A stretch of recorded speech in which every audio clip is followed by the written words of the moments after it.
चाहिँ अहिले होस्टेलदेखि धेरै टाढा आइसकेँ। अब मलाई होस्टेल जानको लागि फेरि म्याप हेर्नुपर्ने हुन्छ। अब भिडियोको लागि म बाहिर निक्लेको। अब यतातिर धेरै टाढा आइसकेको छु। यतातिर गाडीहरू ट्राफिक लाइट बलेको छ, उता रेड भएको छ, त्यही भएर जान मिल्दैन। भिडियोको लागि नै अब म बाहिर निस्केको। आज चाहिँ मेरो काम थिएन। मेरो कामको कुरा गर्नुपर्दा मेरो काम सोमबार, मङ्गलबार र बुधबार र बिहिबार हो। अब आज चाहिँ साथीहरूको चाहिँ काम थियो, मेरो चाहिँ काम थिएन।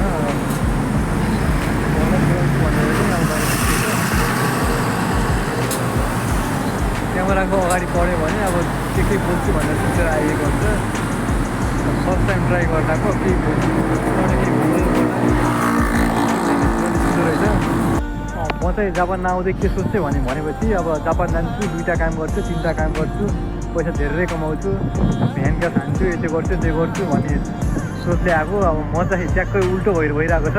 एउटा काम चाहिँ बल्ल बल्ल मुस्किलले पाउँछ। अब भ्यान ग्यास गर्छु, त्यो गर्छु, त्यो चाहिँ सम्झिन्छु जापान आएर। बल्ल बल्ल पाएको एउटा काम हो। अब त्यही काम गर्ने, त्यहीले खाने, अब त्यहीले जे गरे नि अब त्यहीले भइरहेको छ। अब घरको ऋण तिर्छु, त्यो गर्छु त्यस्तो गर्छु भने चाहिँ अब त्यो सम्झिने हो। अब यहीँ आफूले कमाएको पैसा चाहिँ अब कलेज फिस दिन नै गाह्रो छ। अब ह्यान्ड क्यास गर्छु, त्यो गर्छु, अब त्यो त अब सम्झिने भइसकेको छ।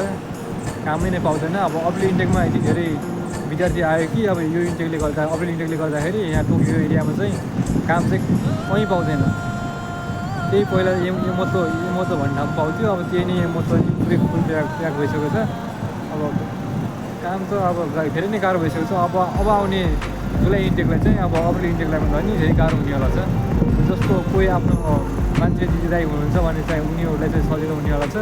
जसको यहाँ जापानमा कोही हुनुहुन्न भने उनीहरू चाहिँ अलिक सोच्दा हुन्छ, धेरै नै गाह्रो हुन्छ, काम पाउँदैन। अब त्यही काम पाइयो भने अब त्यही बल्ल 2-4 महिनाको पाइने हो। अब त्यति बेलासम्म अब कुनै पैसा चाहिँ लिएर आउनु होला भन्न चाहन्छु म चाहिँ।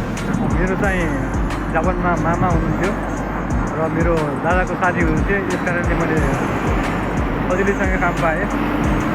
जसको यहाँ कोही हुनुहुन्न उनीहरूले चाहिँ अब काम पाउनु चाहिँ धेरै गाह्रो हुने। जुन ठाउँमा काममा जहाँ पनि दुःखै बस्ने। जसको यहाँ कोही छैन त्यो अब काम नपाएर त्यतिकै बस्नुपर्छ। यदि कोही जापान आउने सोचमा हुनुहुन्छ भने अब त्यस्तो व्यक्तिहरूले चाहिँ मेरो भिडियो हेर्दै हुनुहुन्छ भने कृपया नआउनु होला। यदि आफ्नो साथी अब दाइहरू दिदीहरू कोही हुनुहुन्छ भने मात्र आउनु होला, नत्र यहाँ धेरै नै गाह्रो छ। भिडियो बनाउनको लागि नै यस्तो बाहिर निस्किएको। अब यता राति नै भइसक्यो, अँध्यारो नै भइसक्यो। अहिले चाहिँ यहाँको 6:30 भइसकेको छ। 6:30मा पनि अब लाइटहरूको कारणले नै उज्यालो भएको छ, भिडियो देखिएको छ। नत्र चाहिँ यहाँ रात परिसकेको छ। जापानमा चाहिँ अब एउटा कुरो के छ भन्दाखेरि हजुरहरूले लगाएको जुत्ता जस्तो लगाउनुको त्यस्तै नै हुन्छ। अब यहाँ फोहोर चाहिँ हुँदैन। अब लाएर आएको जुत्ता अब जस्तो छ अब त्यस्तै सेतो नै हुन्छ। अब यहाँ धुलो भन्ने चिज चाहिँ हुँदैन। अब जापानको मौसममा चाहिँ अब कस्तो नबुझिने, अब जति बेला पनि यहाँ पानी परिहाल्ने, जहाँ जाँदा पनि छाता लगाएर जानुपर्ने हुन्छ। अहिलेको टाइममा चाहिँ जापानमा चाहिँ धेरै गर्मी छ। गर्मीको कुरा गर्नुपर्दा अब बिहानतिर चाहिँ अब हिँड्न नसकिने हुन्छ। अब बाटोमा हिँड्नु पर्दा अब पुरै बाफ आएर रोडदेखि तातो बाफले गर्दा अब मान्छेलाई ज्वरो नै आउने अवस्था हुन्छ। धेरै नै गाह्रो छ। मेरो चाहिँ जापान गइसकेपछि एउटा भ्लग बनाउँछु भन्ने ठुलो रहर थियो। अब त्यो रहर चाहिँ मैले आज पुरा गर्न गइरहेको छु। ममा त्यस्तो नलेज चाहिँ छैन। अब भ्लग गराउँदा के बोल्ने, कसरी बनाउने, अब के गर्ने त्यस्तो नलेज नहुँदै पनि अब मेरो छोटो मिठो यो प्रयास हो। मेरो भ्लग चाहिँ हेरिदिनु होला। यदि हेर्नुभयो भने लाइक, सब्सक्राइब, सेयर चाहिँ गरिदिन नबिर्सनु होला। अब म भ्लगको लागि नै अब म बाहिर निस्किएको। अब अहिले चाहिँ बाहिर निस्किँदा रात परिसकेको छ। अघि चाहिँ म यहीँबाट आएको। यतातिर चाहिँ ठुलो नदी छ। यतातिर नदी छ। अब यतातिर चाहिँ पुरै बाटो छ। अब नदी चाहिँ कहाँ गाइब भयो अब त्यो थाहा भएन। नदी चाहिँ एकैबाट उता परतिर पर्छ। उता माथिबाट चाहिँ अब त्यहाँ चाहिँ रेली छ। अब त्यो माथिबाट अर्को रेली छ। यतातिर चाहिँ ठुलो बाटो छ। अब चाहिँ भलको लागि भिडियो यति नै पुग्छ होला। अब चाहिँ म रुमतिर जानुपर्ने हुन्छ। मौसम पनि चिसो परिरहेको छ। रुममा बस्दा बोर भएको थिएँ। अब यस्तो एक्लै भए पनि बाहिर निस्किन्छु भनेर म चाहिँ अब बाहिर निस्किएको। कस्तो टाइम लाग्छ। अब यहाँ चाहिँ मेरो पछाडिबाट चाहिँ रुल्सलाई फलो गर्दै अब गाडीहरू चाहिँ अटिरहेको छ। अब त्यहाँ ग्रिन बत्ती बलिसकेको छ। म चाहिँ यहाँबाट हिँड्नुपर्ने हुन्छ। अब मेरो चाहिँ होस्टेल चाहिँ यही बाटो जान्छ। अब म चाहिँ होस्टेलतिर जाँदैछु। अब मेरो चाहिँ सानो मिठो प्रयास यही नै हो। अब मेरो फर्स्ट भ्लग हो। अब तपाईँले माया गरिदिनु होला। यहाँ चाहिँ फेरि अर्को ट्राफिक ग्रिन बत्ती बलिरहेको छ, ग्रिन छ। त्यस कारण चाहिँ म यहाँबाट जानुपर्ने हुन्छ। यता साइडतिर चाहिँ कारहरू चाहिँ अब बत्ती रातो नहुँदासम्म अब यिनीहरू आउनु पाउँदैन। त्यस कारण चाहिँ म यहाँबाट निस्किसकेको छु। अब जापानिजहरू चाहिँ जहाँ जाँदा पनि अब साइकलै धेरै युज गर्ने गर्छन्। म पनि एउटा साइकल किनौँ भनेको। अब पैसै नभएर अब गाह्रो छ। यस्तो साइकल भएको भए चाहिँ अब भ्लग गएर हिँडिदिन्थ्यो साइकलमै। हुइले हानिदिन्थेँ। अब त्यस्तै अब के गर्नु। अब पैसै छैन। अब तलब नि आएको छैन। अब पैसा नि पुरै चलाउनु पर्ने हुन्छ। अब गाह्रो छ। अब एक्लै हिँड्ने। अब होस्टेलमा नि आफै सबै पकाएर खाने, आफै किन्न पर्ने। धेरै नै गाह्रो छ स्टुडेन्टहरूलाई। अब वर्किङमा आएको भए चाहिँ अब राम्रो हुन्थ्यो होला। अब स्टुडेन्ट आयो, स्टुडेन्टमा त धेरै नै गाह्रो छ। अघि म चाहिँ यही पुलबाट आएको। अब म चाहिँ यहीँबाट फर्किनु पर्ने हुन्छ र उताबाट चढ्ने ठाउँ छ। उताबाट म चढ्नु पर्ने हुन्छ।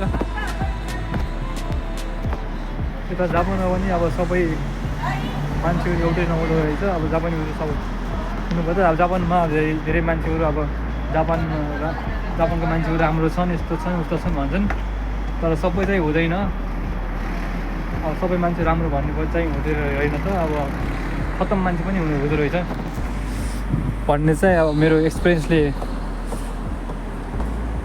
बुझेको कुरा हो। अब म चाहिँ सिडीदेखि माथि निस्किसकेको छु। अघि म जुन ठाउँमा आएको थिएँ अब त्यही ठाउँबाट रुम जाँदैछु, होस्टेल जाँदैछु। अघि चाहिँ मैले यही ठाउँबाट भ्लग स्टार्ट गरेको हो। अब म चाहिँ यहीँदेखि होस्टेलतिर जाँदैछु। अब एक्लै भए पनि अब रमाउनु सिक्नु पर्ने रहेछ। पहिला सुरुमा आउँदा चाहिँ अब के गर्ने कसो गर्ने केही थाहा थिएन।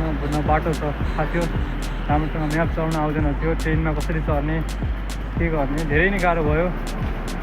सुरुमा अब स्कुल जाँदा नि अब म एउटा ट्रेनबाट चढेर फेरि अर्को ट्रेन फेर्नुपर्ने हुन्छ। त्यस्तो अवस्थामा चाहिँ म चाहिँ झुकेर एउटा ट्रेनमा चढ्छु भने अर्को ट्रेनमा गएर धेरै पटक हराएको छु। एकचोटि चाहिँ स्कुल जाँदा हराइसकेको छु र एकचोटि चाहिँ साथी नेपालदेखि आएको थियो। अब साथीलाई भेट्न जाँदा चाहिँ म बाटोमै ट्रेन चेन्ज गर्ने ठाउँमा अर्को ट्रेन चढेको छु। त्यति बेला हराएको। अहिले चाहिँ म पर्फेक्ट भइसकेको छु। जहाँ गयो भने फर्केर चाहिँ आइहाल्छु। त्यस्तो अहिले गाह्रो छैन। अब जे कुरा नि बिस्तारै सिकिने रहेछ। अब रुममा बसेर नि धेरै झ्याउ लाग्दो रहेछ, टाउको दुख्दो रहेछ। यस्तो साथीभाइसँग बाहिर निस्क्यौँ भन्दा नि अब मन मिल्ने साथी अब पहिलेदेखि उहीँदेखिको साथी भएपछि राम्रो हुन्छ। अब यहीँ होस्टेलमा अब आएर बनेको साथी चाहिँ अब मन मिलेन भने चाहिँ अब सबै धेरै नै गाह्रो हुन्छ। अब आफ्नै साथी भएपछि चाहिँ धेरै सजिलो हुँदो रहेछ। अब मेरो रुममेट चाहिँ अब यो राम्रै छन्। अब उनी चाहिँ काम गरेर थाकेर चाहिँ सुतेको छन्। अब म चाहिँ एक्लै भयो भने यसो बाहिरतिर निक्लिन्छु, त्यो घुम्छु भनेर अब निक्लेको। अब सानैदेखि अब मेरो भ्लग बनाउने सोच थियो। अब म चाहिँ भ्लग बनाइरहेको। जापानिज आएर यस्तो हल्का डिस्टर्ब गरिदिएर क्या भयो। अब मेरो सानैदेखिको अब सोच के थियो भनेपछि अब विदेश जाने, अब भ्लग स्टार्ट गर्ने सोच्थ्यो। अब गरिरहेको छु। अब जस्तो सक्दो प्रयास गरिरहेको छु। भ्लग गराउँदा कसरी बनाउने अब त्यस्तो नलेज चाहिँ छैन ममा। जे होस् अब स्टार्टिङ हो, यो मेरो फर्स्ट भ्लग हो। अब फर्स्ट भ्लग अब कस्तो भन्छ त्यो त थाहा भएन मलाई। सक्दो प्रयास गरेकै छु, भ्लग बनाउन ट्राई गरेको छु। जापानमा अब के कस्तो हुन्छ के हुन्छ बिस्तारै बिस्तारै। अब यो मेरो पहिलो भिडियो हो, अब अर्को भिडियोमा चाहिँ भन्दै गरौँला। अब चाहिँ म होटल गएर खानासाना बनाउनु पर्ने हुन्छ। अब साथीले मैले चाहिँ अब छुट्टा छुट्टै खाने भएकोले अब साथीले डे काम गर्छन्, अब मैले चाहिँ नाइट काम गर्छु। अब खासै खाना टाइमिङमा नमिलेर अब साथीले चाहिँ छुट्टा छुट्टै खाऊँ भन्ने कुरा हो। अब दुईजनाको सहमतिमा हामीले चाहिँ छुट्टा छुट्टै खाना खान्छौँ।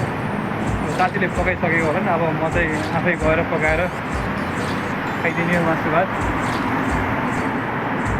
यहाँ फेरि मासु फ्रिजमा हालेको हुन्छ, ढुङ्गा जस्तो मासु हुन्छ, त्यसलाई अब पानी सानी सात पानी हालेर चिसो भएपछि बल्ल काट्न मिल्छ।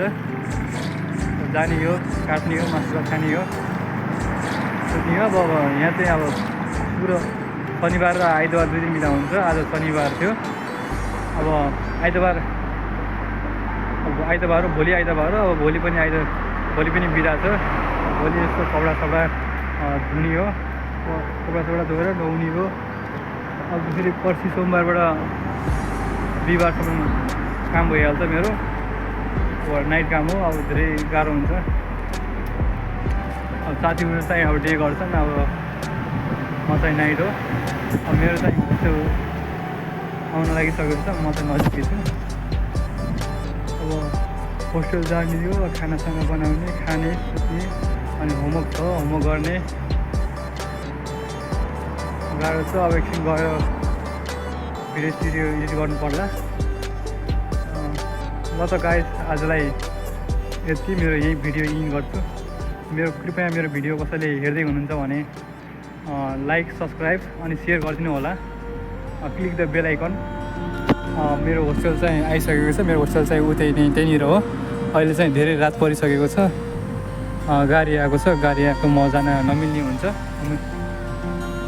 एकछिन त्यो गाडीलाई जान दिन्छु अनि म चाहिँ त्यसपछि जानुपर्ने हुन्छ। दुईवटा गाडी आइसकेको छ उतातिर। यहाँनिर चाहिँ ट्राफिक लाइट नभएको कारणले गाडी चाहिँ झ्याप आउँछ। त्यही भएर